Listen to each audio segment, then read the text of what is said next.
ನಮಸ್ಕಾರ ಸ್ನೇಹಿತರೆ, ಎಲ್ಲ SRTV ಕನ್ನಡ ಚಾನೆಲ್ ವೀಕ್ಷಕರಿಗೆ ಆತ್ಮೀಯ ಸ್ವಾಗತ. ಸ್ನೇಹಿತರೆ, ನಮಗೆ ಕಷ್ಟ ದರಿದ್ರ ಬರೋಕೆ ಕೆಲವೊಮ್ಮೆ ನಾವು ಮಾಡುವಂತ ಚಿಕ್ಕ ಪುಟ್ಟ ತಪ್ಪುಗಳೇ ಕಾರಣವಾಗ್ತವೆ. ಇವುಗಳನ್ನು ನಾವು ಸರಿಪಡಿಸಿಕೊಂಡ್ರೆ ಒಂದೇ ಸಾರಿ ಅಂಬಾನಿ ಆಗಿಲ್ಲ ಅಂದ್ರೂ ನಮ್ಮ ಕಷ್ಟಗಳು ಬಗೆಹರಿಯುತ್ತಾ ಬರ್ತವೆ, ಜೀವನ ಕೂಡ ಬದಲಾಗುತ್ತಾ ಹೋಗುತ್ತೆ. ಹಾಗಾದ್ರೆ ಆ ಸಣ್ಣ ಪುಟ್ಟ ತಪ್ಪುಗಳು ಯಾವುದು ಅಂತ ಈಗ ನೋಡೋಣ. ಆದ್ರೆ ಅದಕ್ಕೂ ಮುಂಚೆ ನೀವಿನ್ನೂ ನಮ್ಮ ಚಾನೆಲ್ ಅನ್ನು ಸಬ್ಸ್ಕ್ರೈಬ್ ಮಾಡ್ಕೊಂಡಿಲ್ಲ ಅಂದ್ರೆ ಖಂಡಿತ ಈಗಲೇ ಸಬ್ಸ್ಕ್ರೈಬ್ ಮಾಡ್ಕೊಳ್ಳಿ. ಹಾಗೆ ಈ ವಿಡಿಯೋ ಇಷ್ಟ ಆದ್ರೆ ಮರೀದೆ ಒಂದು ಲೈಕ್ ಕೊಡಿ. 1. ಬೆಳಗ್ಗೆ ಎದ್ದ ನಂತರ ಸ್ನಾನ ಮಾಡದೆ ಘನ ಆಹಾರ ಅಂದ್ರೆ ತಿಂಡಿ ತಿಂದ್ರೆ ದರಿದ್ರ ಬರುತ್ತೆ. ನೀವು ನೀರು ಅಥವಾ ಕಾಫಿ ಅಥವಾ ಯಾವುದಾದ್ರೂ ಪ್ರೋಟೀನ್ ಶೇಕ್ ಇಂಥ ಲಿಕ್ವಿಡ್ ಐಟಮ್ಸ್ ಕುಡಿದು ಸ್ನಾನ ಮಾಡಿ ಬಂದು ಅನಂತರ ಟಿಫನ್ ತಿಂದ್ರೆ ಒಳ್ಳೇದು. 2. ಬೆಳಗ್ಗೆ ಎದ್ದ ತಕ್ಷಣ ಹಾಸಿಗೆ ಒದರಿ ಬೆಡ್ ಶೀಟ್ ಮಡಚಿಡಬೇಕು, ಹಾಗೆ ಹಾಸಿಗೆ ಮೇಲೆ ಬಿಡಬಾರ್ದು. 3. ಮಲಮೂತ್ರ ವಿಸರ್ಜನೆ ಮಾಡಿದ ನಂತರ ಕಾಲು ತೊಳೆಯದೆ ಹಾಗೆ ಹಾಸಿಗೆ ಮೇಲೆ ಮಲಗಿದ್ರೆ ಶನಿಪೀಡೆ ಉಂಟಾಗುತ್ತೆ. 4. ಕತ್ತರಿಸಿದ ಕೂದಲು ಹಾಗೂ ಉಗುರುಗಳನ್ನ ಮನೆಯಲ್ಲಿ ಇಟ್ಟುಕೊಂಡ್ರೆ ಸಿರಿ ಸಂಪತ್ತು ನಾಶವಾಗುತ್ತೆ. 5. ಹೊರಗಿಂದ ಬಂದಾಗ ಕೈ ಕಾಲು ತೊಳೆಯದೆ ಮನೆಯೊಳಗೆ ಬಂದ್ರೆ ಕಷ್ಟಕ್ಕೆ ಗುರಿಯಾಗಬೇಕು.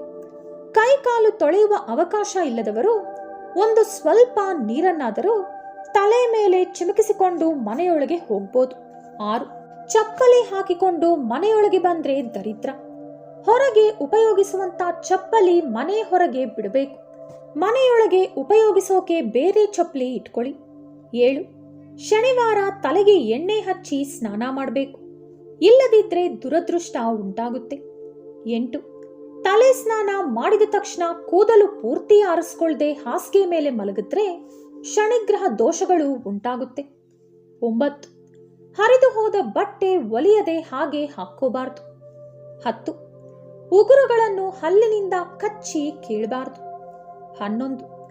ಮರದ ಕೆಳಗೆ ಮೂತ್ರ ವಿಸರ್ಜನೆ ಮಾಡಬಾರ್ದು. 12. ಮನೆ ಮೇಲೆ ಶೆಲ್ಫ್ಗಳಲ್ಲಿ ಹಾಗೆ ಟೆರಸ್ನಲ್ಲಿ ಕೆಲಸಕ್ಕೆ ಬಾರದ ಕಸ ಹಾಗೂ ಕಬ್ಬಿಣದ ವಸ್ತುಗಳನ್ನ ಇಡಬಾರ್ದು. 13. ಮುರಿದು ಹೋದ ವಸ್ತುಗಳನ್ನು ಬಳಸಬಾರದು, ಮನೆಯಲ್ಲೂ ಕೂಡ ಇಟ್ಟುಕೊಳ್ಳಬಾರದು. 14. ಹೊಸಲಿನ ಮೇಲೆ ನಿಂತುಕೊಳ್ಳುವುದು, ಕುಳಿತುಕೊಳ್ಳುವುದು ಹಾಗೆ ಹೊಸಲಿನ ಮೇಲೆ ತಲೆ ಇಟ್ಟು ಮಲಗುವುದು, ಕಾಫಿ ಟೀ ಊಟ ತಿಂದಿರುವಂತ ಎಂಜಿಲು ಲೋಟ ತಟ್ಟೆ ಹೊಸಲಿನ ಮೇಲೆ ಇಡುವುದು ಮಾಡಬಾರದು. 15. ಚಪ್ಪಲಿ ಅಥವಾ ಶೂಗಳನ್ನು ತಲೆ ಕೆಳಗಾಗಿ ಇಡಬಾರದು. 16. ರಸ್ಟ್ ಅಥವಾ ತುಕ್ಕು ಹಿಡಿದಿರುವಂತ ವಸ್ತುಗಳು ಮನೆಯಲ್ಲಿ ಇಟ್ಟುಕೊಳ್ಳಬಾರದು. 17. ಮುರಿದು ಹೋದ ಬಾಚಣಿಗೆಯಿಂದ ತಲೆ ಬಾಚಬಾರದು. 18. ಪೊರಕೆಯನ್ನು ಕಾಲಿನಿಂದ ಒದ್ದರೆ ಶನಿಗ್ರಹ ದೋಷ ತಗುಲುತ್ತೆ. 19. ದೇವಸ್ಥಾನದಿಂದ ಮನೆಗೆ ಬಂದ ನಂತರ ಕೈ ಕಾಲು ಮುಖ ತೊಳೆದರೆ ದುರದೃಷ್ಟ ಉಂಟಾಗುತ್ತೆ, ಹಾಗೆ ದೇವಸ್ಥಾನಕ್ಕೆ ಹೋದ ಪುಣ್ಯ ಕೂಡ ಬರಲ್ಲ. 20. ದೇವಸ್ಥಾನದಲ್ಲಿ ನೀವು ಪ್ರಸಾದ ತಯಾರಿಸಿ ಹಂಚಿ ಮನೆಗೆ ಬರುವಾಗ ಅಥವಾ ಅನ್ನದಾನ ಮಾಡಿ ಮನೆಗೆ ಬರುವಾಗ ಖಾಲಿ ಪಾತ್ರೆ ತೆಗೆದುಕೊಂಡು ಬರಬಾರದು. ಒಂದು ಹಿಡಿ ಊಟವಾದರೂ ವಾಪಸ್ ತರಬೇಕು, ಇಲ್ಲದಿದ್ದರೆ ನೀವು ಆಹಾರ ದಾನ ಮಾಡುವ ಬದಲು ನೀವೇ ದಾನ ಪಡೆದುಕೊಳ್ಳುವ ಸಾಧ್ಯತೆ ಹೆಚ್ಚಾಗಿ ಬರುತ್ತೆ. 21. ತೊಳೆಯದ ಪಾತ್ರೆಗಳನ್ನ ಹಾಗೆ ಸಿಂಕ್ನಲ್ಲಿಡೋದು ಅಥವಾ ನೀವೆಲ್ಲಿ ಊಟ ಮಾಡಿರ್ತೀರೋ ಅಲ್ಲೇ ಇಡೋದು, ಕಿಚನ್ಗೆ ಹೋದಾಗ ಇಟ್ರೆ ಆಯ್ತು ಅಂತ ಸುಮ್ಮನಾಗೋದು, ತಿಂದ ಪಾತ್ರೆ ಒಣಗೋದು ಇದೆಲ್ಲ ಕೂಡ ಅಷ್ಟ ದರಿದ್ರಕ್ಕೆ ಕಾರಣಗಳು. 22.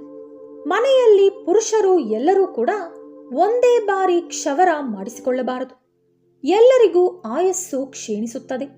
23. ಎಣ್ಣೆ ಹಾಗೂ ಉಪ್ಪು ಸುಮ್ಮನೆ ದಾನ ಕೊಡಬಾರದು, 1 ರೂಪಾಯಿಯಾದರೂ ತೆಗೆದುಕೊಳ್ಳಬೇಕು, ಹಾಗೆ ಇವುಗಳನ್ನ ಕೈಗೆ ನೇರವಾಗಿ ಕೊಡಬಾರದು. ಒಂದು ಕವರ್ ಅಥವಾ ಪಾತ್ರೆಯಲ್ಲಿ ಹಾಕಿ ಕೆಳಗಿಟ್ಟು ಅದನ್ನ ಅವರು ತೆಗೆದುಕೊಳ್ಳುವಂತೆ ಹೇಳಬೇಕು. 24. ಮನೆ ಮುಂದೆ ದೃಷ್ಟಿ ಬೊಂಬೆ ಫೋಟೋ ಇಟ್ಕೋಬಾರ್ದು, ಮನೆ ಮೇಲೆ ಸೈಡಲ್ಲಿ ಇಟ್ಕೋಬೇಕು. ಸಂಜೆ 5:15 ಒಳಗಡೆ ಮನೆ ಗುಡಿಸ್ಕೋಬೇಕು, 5:15 ನಂತರ ಮನೆ ಗುಡಿಸಬಾರ್ದು. 25. ಹಸು ಎಮ್ಮೆ ಕರು ನಾಯಿ ಬೆಕ್ಕು ಇತರೆ ಯಾವ ಪ್ರಾಣಿಯನ್ನು ಕೂಡ ನೀವು ಕಾಲಿನಿಂದ ಒದೆಯಬಾರದು. 26. ಮನೆಗೆ ಬಂದ ಅತಿಥಿ ನಿಮ್ಮ ಶತ್ರುವಾದರೂ ಊಟೋಪಚಾರ ಮಾಡಿದ ನಂತರ ಮಾತ್ರವೇ ವ್ಯವಹಾರ ಮಾತನಾಡಬೇಕು. ಇದೇ ಸ್ನೇಹಿತರೆ, ಈ ಅಭ್ಯಾಸಗಳು ನಿಮಗಿದ್ರೆ ಅದನ್ನ ಈಗಲೇ ಸರಿಪಡಿಸಿಕೊಳ್ಳಿ. ಸ್ವಲ್ಪವಾದರೂ ಕಷ್ಟಗಳು ಬಗೆಹರಿಯುತ್ತವೆ. ಈ ವಿಡಿಯೋ ನಿಮಗಿಷ್ಟವಾದಲ್ಲಿ ಲೈಕ್ ಹಾಗೂ ಶೇರ್ ಮಾಡಿ.